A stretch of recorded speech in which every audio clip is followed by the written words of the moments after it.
High above the coast of Maine, a single-prop Cessna is headed 23 miles out to sea. It's bound for Matinicus, the most remote inhabited island on the Atlantic seaboard. Amazon has extended its reach so completely into the fabric of American life, it's even made it here. Beyond that island, the nearest land is Portugal. Yes, it is remote. That's why we like it. George and Robin Tarkelson are among the 20 or so hardy souls who call this frigid rock home. Matinicus is a throwback to the American frontier, minus the general store. So to keep them connected to civilization, the Tarkelsons get as many as 3 Amazon deliveries a week. The printer came from Amazon, computer speakers here and here, yoga mat, this Kindle, the radio, a lot of the CDs, TV came from Amazon, the backrest came from Amazon. Amazon is everywhere, even in the middle of nowhere. Well, we're completely off the grid. We don't have any lines coming down to our house. We generate all our own power. It's roughing it, except for this cable snaking into the woods, their lifeline to Amazon. There's almost nothing the Tarkelsons need that Amazon can't send them. You know, there's got to be a catch. There's no way that a washer machine is going to make it out here. And he ordered it, and he said, no, it's going to be coming. It came 2 days later. They may be off the grid, but the Tarkelsons are right in step with the rest of us. Amazon has more than 240 million customers. Here in the U.S., that's 6 of every 10 adults who use the internet. Today, the Amazon empire is at the very heart of the economy. A retail megastore, bookseller, entertainment studio, music service, and grocery store on track to bring in $90 billion a year in revenue. And it's all the creation of this man, Jeff Bezos. A driven, hyper-rational entrepreneur who has staked a claim on almost everything we buy. His most recent venture? I can't wait for you to get your own hands on it and look at it. An Amazon smartphone. Just the latest gambit from someone who has defied expectations from the very beginning. It was 1994. No broadband. No Wi-Fi, just a new thing called the internet. I found this fact on a website that the web was growing at 2,300% a year. At 30, Bezos was working for a New York hedge fund that was looking for commercial opportunities. The idea that sort of entranced me was this idea of building a bookstore online. Americans were spending $19 billion a year on books. His store would not be limited by shelf space. It was very clear to me when I thought about it that way that starting this company to sell books on the web, if I didn't try it, I knew I would always regret that. He was very explicit from the beginning that he thought there was an e-commerce gold rush going on. Bezos hired James Marcus to write book reviews in 1996. He constantly would say that brands are like quick-drying cement and that Amazon could not be permanently identified as a bookstore only. So that just led to this kind of frantic rush into every conceivable area of e-commerce. Amazon went public in 1997. By 2001, the dot-com bust had claimed its victims. Bezos emerged a survivor thanks to layoffs, cost-cutting, and a single mantra he's repeated for years. I believe that if you can focus obsessively enough on customer experience, focused on the customer experience, making sure we do a great job for customers. We try to make the best service we can, something that we hope customers will love, and then customers choose. Today, Amazon sales are well below Walmart's, but it sells more stuff online than its 12 closest competitors combined, including some items brick-and-mortar stores would never sell. From sex toys to swastikas, all found in those miles of shelves alongside TVs and tires. For photographer Seth Heinrichs, it's perfect. He pays $99 a year for a program called Prime. 2-day shipping, and a basket of perks. There have been moments where the Prime shipping has really saved my rear end because I have a shoot coming up and I need this piece or, whatever. Besides earning the company $2.5 billion a year in fees, Prime has gathered more than 25 million members. On average, after they join, those Amazon addicts double their spending on the site. It almost is a stream of consciousness. As I'm thinking about something that I know I need or that I know I want, it's something that I'll either quick do a price check on my phone or make sure that it's available through Amazon.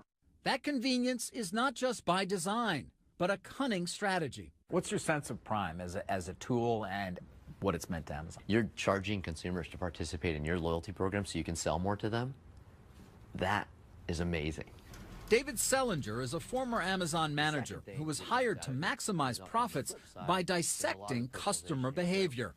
He explained to us that nothing on the Amazon website is left to chance. And every single thing that happens here is a result of data. Absolutely. Maximizing the profit for every single pixel on the Amazon website. Does Amazon measure how long I'm on a site, whether I click off, and whether it matters in terms of how quickly a page comes up?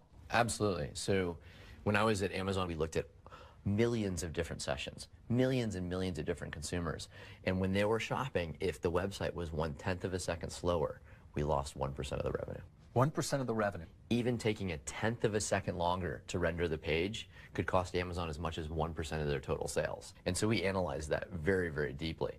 If you have to click multiple buttons, if you have to wait for too long, if you have to enter a lot of information, all of those things create friction.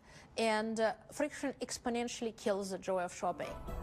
Nadia Shorobora was a member of Jeff Bezos' S-Team, the inner circle of executives who run the company. A Russian-born mathematician, Shorobora is the mastermind behind Amazon's computer brain. It's about customer convenience, and convenience comes from selection. And if we guarantee a selection, we simply guarantee that customers will not search for items anywhere else. Trigger fingers like Heinrich's now shop at the speed of thought. He uses one click, the ability to bypass the shopping cart and buy in an instant. Another Bezos masterstroke. You got to be careful with one click. One click can get you into a lot of trouble. If you're not doing the math in your head, it's just too easy to be impulsive with my purchases. It's instant gratification, even miles from anywhere. The one-click shopping, that's dangerous. I have to always take my hands away and say, okay, think about it for 10 seconds. Don't hit the button, just think about it. Is it a want or a need? Pasta, comfort food, and Cheerios. Coming up, face-to-face with the smartest guy in the room. So Jeff's initial wording, I believe if I remember correctly, was that it was one of the stupidest ideas he'd ever heard. Leading by confrontation when we return.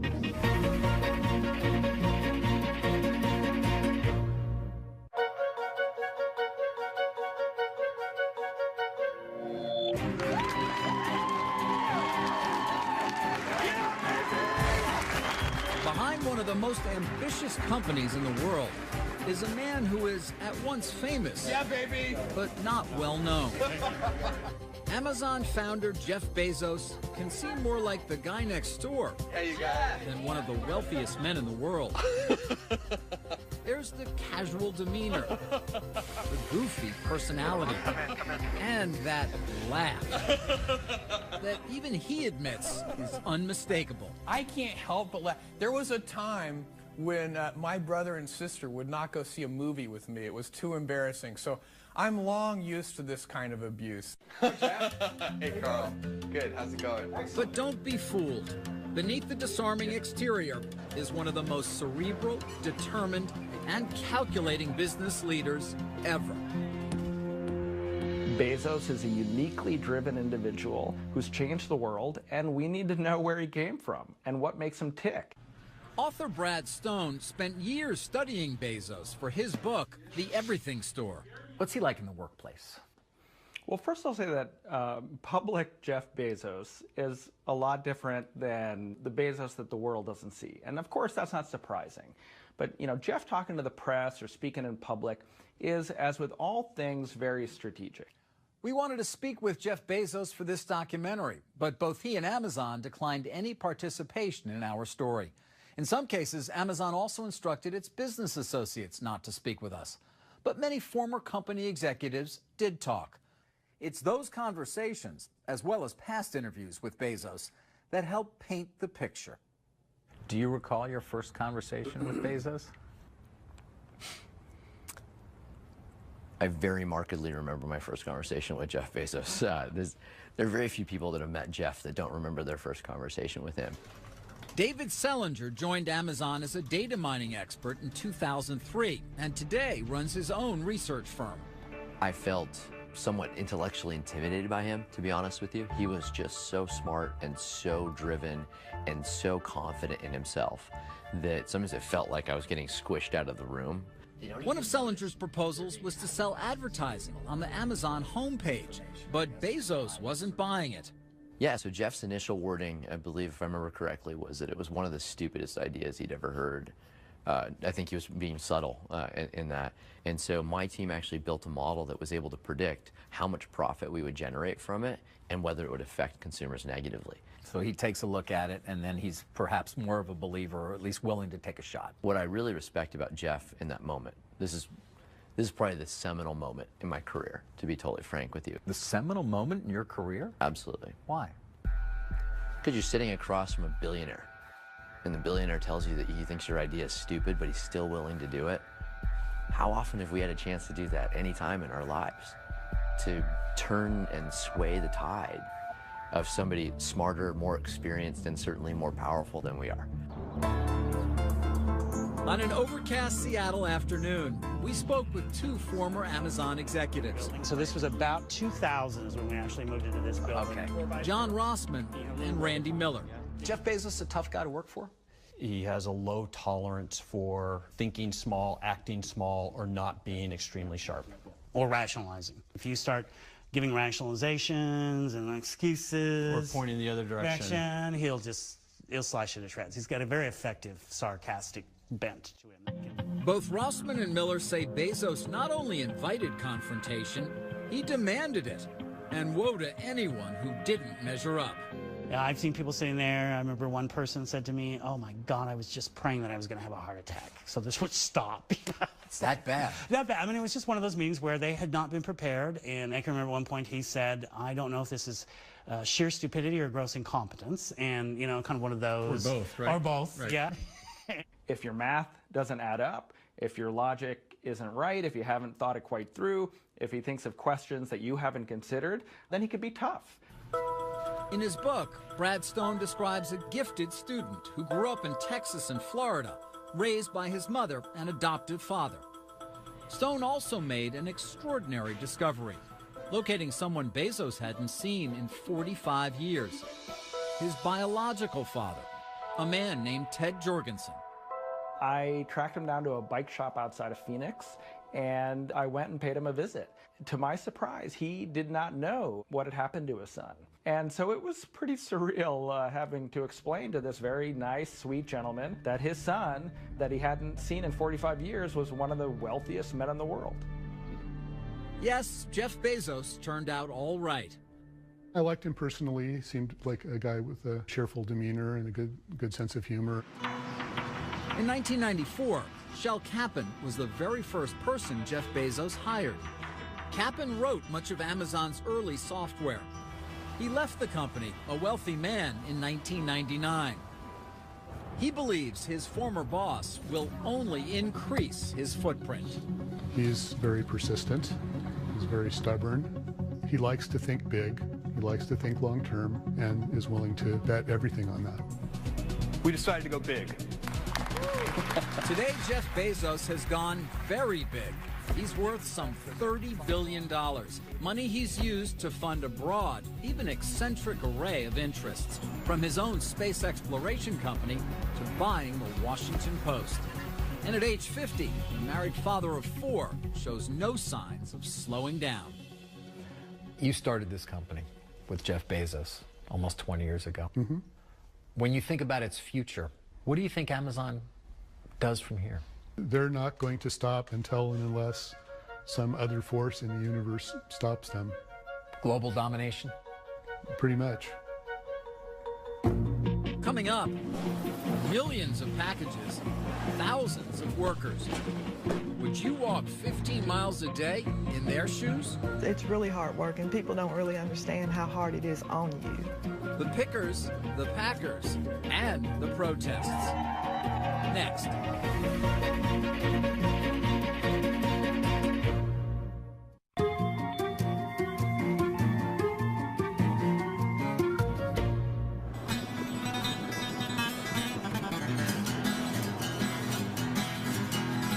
If you're wondering how those Amazon packages get to you so quickly and who's behind it, you can start with a visit to a town like Campbellsville, Kentucky. Population 11,000. It's a place where you can find Amazon workers in the pews and at the pulpit. Amazon is a great force here in the community.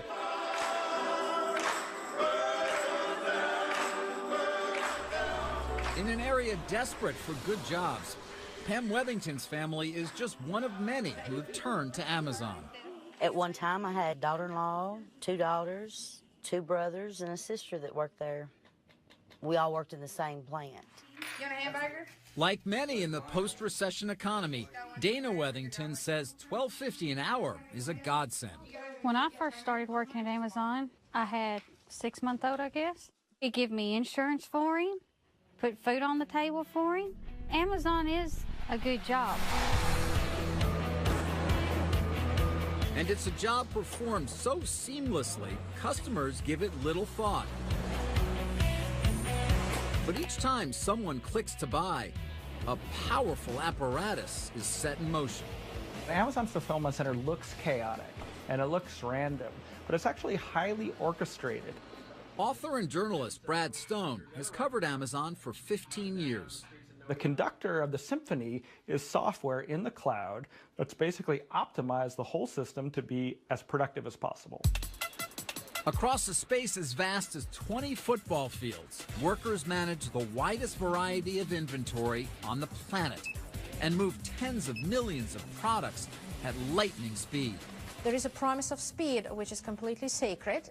Nadia Shorabora is one of the architects of Amazon's fulfillment system, a monument to efficiency, which at its peak handles 426 orders a second. When you receive an email message from Amazon saying that the item is on the way and you will get it tomorrow, that promise has to be met at any cost. Virtually every decision, down to which size box to use, is determined by sophisticated algorithms. Every associate move, every move of every item, every box flowing, every tote arriving, all of it is run and coordinated by one computer brain, which runs that fulfillment center. But for all its cutting-edge technology, Amazon fulfillment still falls on the backs of tens of thousands of workers performing manual labor. Dozens of former workers we spoke to describe an unforgiving pace and say too often speed and productivity mattered more than their well-being. I saw people last anywhere from a few days to maybe a month. Pickers like Stephen Abedili walk 15 miles or more each day to retrieve as many as 200 items an hour. A handheld device dictates every move and counts down tasks to the second. It would say I need to be in aisle 54, get this item, and then suddenly you're going to aisle 72 and you have 10 seconds. Abedili struggled to keep up and, like many, was eventually let go. I would get out of work, get home, and sit on the couch, and my body would just quit on me right then. You're a guy in your early 20s. Yeah. And you're still wiped out. I was dead at the end of the day. The job also took its toll on Kay Johnson, a top performer who often packed more than 1,800 items a day. She left the company after 7 years and won a workers' compensation claim against it. My knees, my back, my hands, they're never going to be the same anymore. All because of Amazon, you know. But others had a good experience. I love the job. Loved the job. I loved being with the people. I mean, Doc Kane was a manager in Pennsylvania. He says the demands on workers are all in service to the customer. If things are slow in pick, it slows down pack, which slows down everything going out the door, which means you don't get your prime order on time. Warehouse work anywhere can be grueling. But a drumbeat of protests, lawsuits, and investigative reports in the U.S. and abroad have brought attention to labor issues here and raised questions about how hard Amazon pushes its employees. You heard the ambulance called all the time. People were passing out from the heat and, having trouble breathing. Dana Wethington and other former employees describe a corporate taskmaster that demanded workers meet strict productivity goals no matter what. They want you to make 100% regardless. And with the heat, it's so much harder to make it. It's excruciating at times. In Kentucky and Pennsylvania, workers collapsed from heat exhaustion. After those incidents came to light, Amazon took steps to assure its fulfillment centers have air conditioning.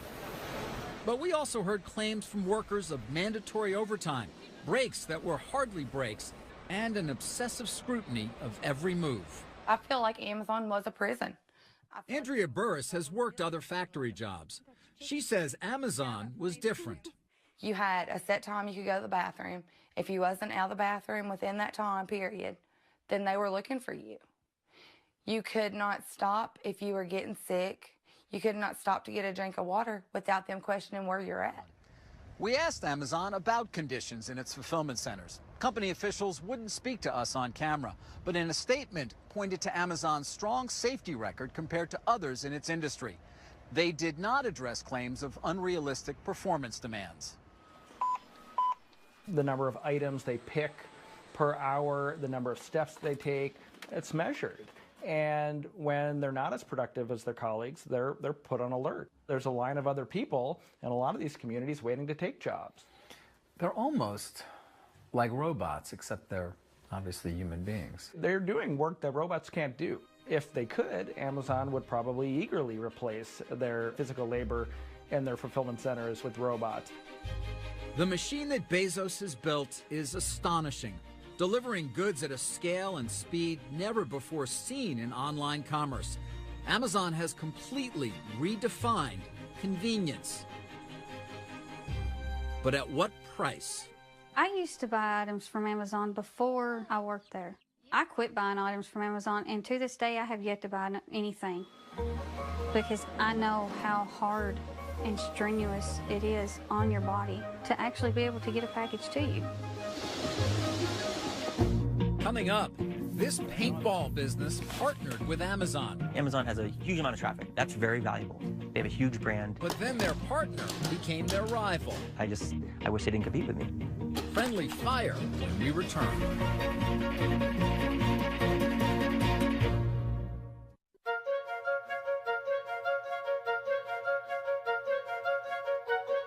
Here you go, guys. Grab goggles, gentlemen, guns, air. Have fun. In paintball, you've got to stay on your toes and know your allies from your adversaries. You blue or purple? Stephen Herbert says it's the same doing business with Amazon. In terms of Amazon, do you sell to Amazon? He and his father, Steve, run 2 stores in New England called X-Fire Paintball. Let me grab this one out of your hand. They've been in business for 15 years, but lately they've gotten a lot busier, thanks to Amazon. Amazon offers an awful lot. They offer a great marketplace. Their name is well known, so they have a lot of advantages for us. In 2012, they started selling their products on the site, right alongside Amazon's own inventory, reaching an audience beyond their wildest dreams. If the 2 stores represented 100% of your sales 18 months ago, before you started on Amazon, where is it now? We've got to be quadruple that. So your sales have gone up enormously. Oh, yeah. But also that sounds like good news, but the Herberts aren't celebrating. That's because once they started selling on Amazon, they noticed a disturbing pattern. We might put out 100 products. Let's say 50 of them do well. Amazon sees that because they have access to our sales, and they will buy that product directly from the manufacturer and sell that, taking us out of the picture. The Herberts say Amazon was doing something a business partner shouldn't, poaching their sales. Some products are winners, some products are losers. Amazon watches and they see the sales data and they pick the winners. And then they go to my suppliers and try to buy it from the suppliers directly. So as soon as they say, I want that product, I lose all my sales and I'm stuck with this inventory that I can't sell. That sounds like a reason not to do business with Amazon. It certainly gives us second thought. Today, more than 2 million independent sellers do business on Amazon, accounting for as much as 40% of everything Amazon sells. It's that network that helps make such a huge selection possible. In exchange, Amazon charges sellers a fee, commonly 15% off the top. For an additional amount, Amazon will even store their goods and handle the shipping. Author Brad Stone says many sellers find it all irresistible. You get access to a fire hose of customers, 200 million plus customers with credit cards stored who are ready to buy. It is a deal with the devil in some ways, isn't it? Well, I think you probably get more benefit selling on Amazon than you would doing a deal with the devil. But it's funny because employees I talk to at Amazon describe it as kind of offering heroin to these customers. Like it's an addictive hit. The sales are great and your business starts to depend on it. But over the long term, it can be destructive because Amazon gets your margins and often competes with you. In a statement, Amazon told us its own retail business does not have direct access to the data from other merchants selling on its site. But it says it will seek out its own supply of a product and sell it directly if there is customer demand. We wanted to know more, so we spoke with more than 100 independent businesses across the country who sell on Amazon. Many said the arrangement is only a plus. But some 24 of them told us Amazon had undercut their sales by striking separate deals with their suppliers. Former Amazon executives John Rossman and Randy Miller are familiar with claims like that. From a startup, is it going to make it? Rossman, who left in 2005, was one of the chief designers of Amazon's third-party business. We've talked to a number of the merchants who sell on Amazon. And in particular, they share the same sentiment, which is, I have a best-selling product, and suddenly I find, not long after that, Amazon has sourced the manufacturer and is selling against me. Right.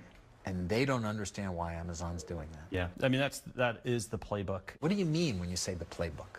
I think the playbook of how to enter a business, learn the business, figure out where there's value and opportunity in the business, and then as they learn what works and what doesn't work, they start picking off the best part of those businesses. The rule of the playbook is either you're getting it or I'm getting it, and we would prefer to get it. Were they one of your biggest customers? Oh, absolutely, yes. Amazon was one of your biggest customers? Top 5 customer, absolutely, yes. Renee Arnold knows all about the hazards of doing business with Amazon, not as a third-party seller, but as a supplier. And it's better to have a sharp knife than a dull knife. Arnold is the North American CEO of Wusthof Trident, a German manufacturer of premium kitchen knives. Chefs worldwide love Wustof's fine cutlery.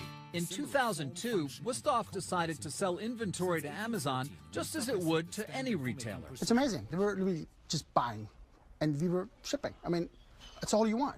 They paid their bills on time, of course, have no problems with them. They were ordering, we were selling. Arnold says the problem came when Amazon started selling Wustof's knives below its minimum advertised price, a base level Wusthof sets to avoid cheapening the brand. Amazon was riding on our brand name and taking business away from our existing distribution. So in order to protect our general distribution, we decided to pull out of Amazon. You will not go back to Amazon. You're done. Done with Amazon, yes. What's the price point on it? Wusthof may be done, but scores of other suppliers and more than 2 million merchants swear by Amazon when they're not swearing at it. Amazon has a huge amount of traffic. That's very valuable. They have a huge brand. They're a reliable brand. I don't mean to diminish that. Like I said before, I wish they didn't compete with me. I don't understand why their 15% isn't enough to be enough for them. Some of those third-party merchants say, they're taking 15%. It's a great business for them. Why are they competing with me when they could just be doing that at no cost? I mean, because they can.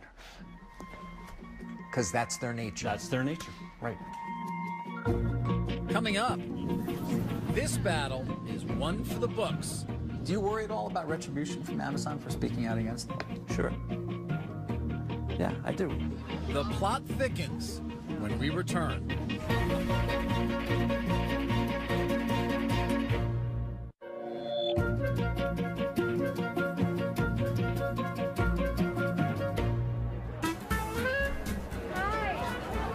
Sunday in the park. Time for a stroll and a good book. We paint mother to daughter. It's an eternal tradition. Give them to me. I want them all. But don't be fooled by the veneer of civility. Amid the paperbacks and pulp fiction, a war of words is being waged between the biggest names in publishing and Amazon, the book-selling behemoth that has turned the industry on its head. They control the marketplace. They're the big guy. They're the big kid on the block. You can't piss them off. They're a huge gorilla.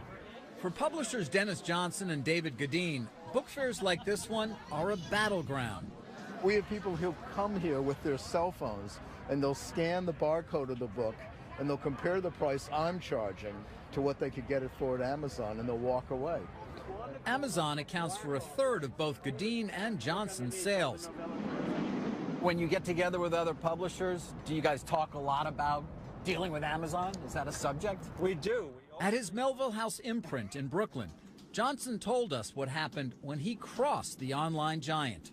We were asked to pay additional money, which would have put them getting a total discount beyond what we thought was not only workable for us, but legal. So we protested and refused to pay it. And what happened? Our books were pulled off of Amazon until we did pay it. And you continue to pay it, I guess, to this day? Yes, we haven't really disputed that since then. We can't afford not to have our books on Amazon. It's no longer just the talk of the industry. The battle has spilled onto the front pages. Well, I'll tell you what, Amazon, I have got a little package for you right here. Okay. When Amazon made it harder to buy books from the publisher Hachette, one of its authors, Stephen Colbert, let him have it. Wait a second. Here it is. So watch out, Bezos, because this means war. Amazon is bombing the cities. You know, they're attacking, and the publishers are just kind of sitting back there and being shelled and going, what can we do? James Patterson is among the best-selling writers of all time. I have an idea pile here somewhere. I don't know and one of Hachette's biggest guns. I think books are important. Stephen King thinks books are important. J.K. Rowling thinks books are important, which is why all of those people are speaking up now and going, hey, Amazon, please, this is not the toilet paper industry. These are books. Are your sales going to be hurt as a result of this dispute? Absolutely. They are being hurt right now, of course. And there's a lot more to come? One would think that they're not just attacking Hachette. You got to believe that Random House and Simon & Schuster and whatever are next. We need to think about this because they are so powerful. Amazon told us that, like all retailers, it has a right to choose what inventory it stocks and on what terms. It also said it's working hard to come to a resolution with Hachette, and that when it negotiates with suppliers, it does so on behalf of customers to keep service and value high. It's just the latest controversy for a company whose growth has been dramatic. Amazon now controls more than a third of the book industry. Amazon was determined to gain market share from the beginning with loss leader pricing. James Marcus, who joined Amazon in the early days, said it's always been willing to forego profits to win customers. Right in the beginning when I was there, they kind of controversially began discounting New York Times bestsellers at 50%. Now, I think what a lot of people don't realize is that at that price, Amazon was losing money on every single one of those books. Losing money, but gaining power. After gutting brick-and-mortar retailers, publishers say Amazon can now strong-arm them for deeper discounts. You got two of the best in that series. Well, they're a very thuggish company. They don't take no for an answer. It's their way or the highway. And that's why people are afraid of them. Retail is a contact sport. No, I think there were a lot of concerns in publishing. Obviously, as we got bigger, other sellers got smaller. Former Amazon executive Randy Miller left the company in 2006.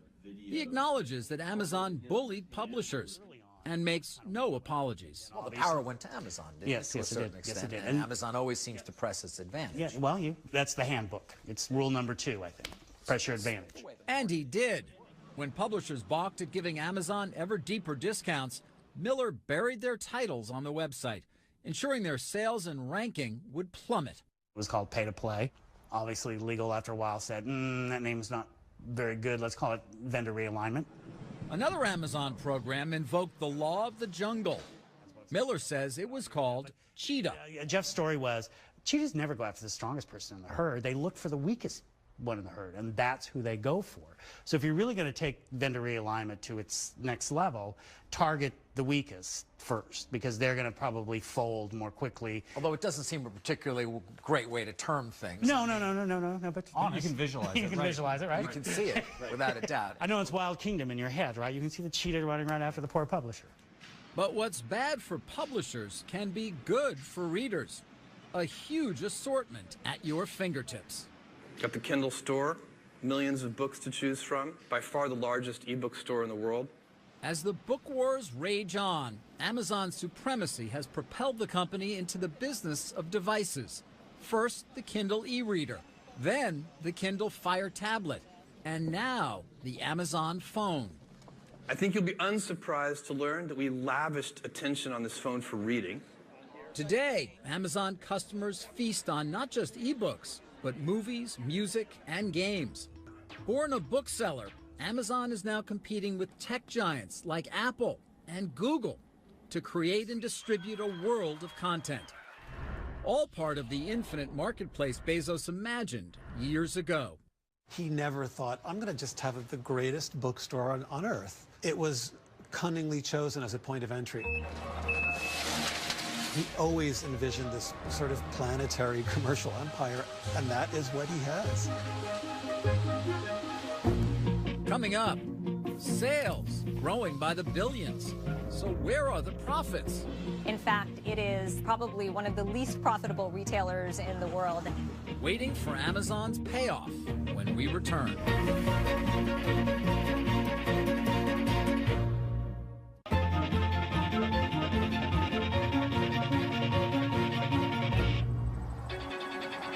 If you want a window into Jeff Bezos' outsized ambitions, just follow the small yellow box. When Amazon revealed the idea of delivery by drones, it was widely considered a PR stunt. But it was also something more. A spectacular reminder that Bezos is always looking towards the future. Whether Amazon continues to soar or not may depend less on unmanned aircraft than unmet expectations. Over 2 decades, despite hundreds of billions in sales, the company has barely turned a profit. They are the teacher's pet of Wall Street. They get a free pass that nobody else gets. Sucharita Mulpolru is an analyst with Forrester Research and an Amazon skeptic. How much money are they really losing to win and to beat retail competitors like Walmart and Target? So how much money are they losing to win? It is my estimate that for all of the retail products that they ship from their distribution centers, it probably costs them $5 or $6 billion more to deliver that product to shoppers than what they bring in revenue. And that, Mulpolru says, can only be sustained if Amazon shareholders remain patient, happy to wait for the fountain of profits they believe will one day pour forth. I think that Wall Street loves the unknown because the unknown provides hope. And where there is hope, there is a case to be made that the answer is a really, really big payoff at the end of the rainbow. Many founders ask for that kind of faith from investors, but few actually get it. Jeff Bezos, once again, has proved to be different. You have to have a long-term orientation. You have to be willing to think long-term. The stakes are enormous, both for Amazon and its customers. The stock is up 15,000% since the company went public, but its profits are not. If that starts to worry investors, Bezos may feel pressure to boost the bottom line by raising prices. And as he said for years, that could spell trouble. Are our customers loyal to us? Absolutely, right up until the second that somebody else offers them a better service. And I really believe that. I think our customers will behave that way. And so there is no rest for the weary. Bezos has an army of believers. Bill Miller is a renowned investor whose funds profited from big and early bets on Amazon. The market is clearly rewarding Amazon's operating strategy, and I believe it's rationally rewarding it. And I think that's what the skeptics are missing, that there's a good fundamental reason for it. So as long as people keep looking at Amazon by looking at earnings, they're going to get it wrong. The undisputed king of online shopping has made its vast enterprise look easy. Amazon now offers same-day delivery in several major cities. Think that's fast?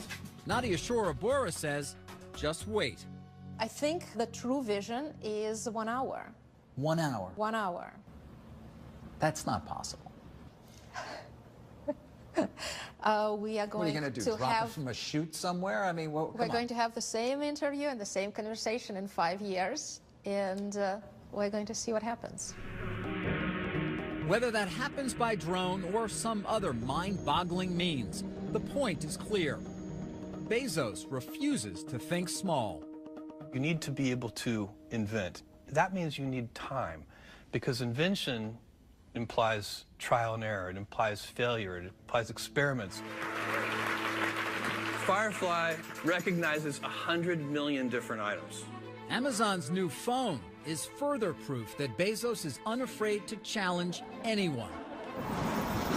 After upending publishing and retail, Amazon has begun its assault on the $600 billion supermarket industry. Its most promising venture may be Amazon Web Services, a cloud computing platform used by huge customers, from Netflix to the CIA. We have a culture here which is about pioneering, about inventing new things.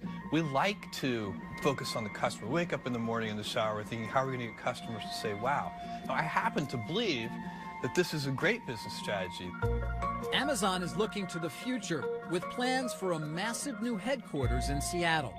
Its billionaire founder seems as voracious as ever, disrupting industries, antagonizing the status quo, selling everything to everyone, while his company, admired and feared, extends its reach by the day. I'm David Faber.